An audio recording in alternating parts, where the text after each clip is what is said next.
Cilat janë sfidat kryesore që hasnin bletëritës sot në Shqipëri?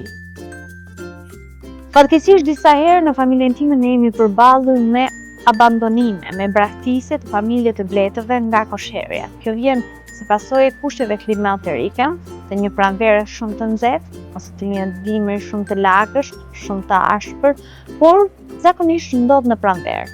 Duke qenë se është shumë nxehtë, bletët dalin për të kërkuar ushqimin, ka rënë dhe cilësia e ushqimit dhe sasia e nektarit në terren, atëherë bletët braktisin kosherën pasi vjen në sistem alarmi. Nga ana tjetër, pesticidet kanë sjellë reduktimin e jetëgjatësisë së bletëve dhe temperatureshës, cilësinë e mjaltit, por gjithashtu edhe sasinë e prodhimit të mjaltit, të qumshit të bletës ose të gelatinës mbretërore, të polenit, të propolisit. E gjitha kjo tregon që ne nuk po jetojmë në një mjedis të pastër, pasi nëse bëjmë krahasimin vite më parë, një kornizë bletë kishte afërsisht 3 kg mjalt, ndërsa tani është shumë më 1, që do thotë brenda një koshere ne marrim 10 kg mjalt më pak.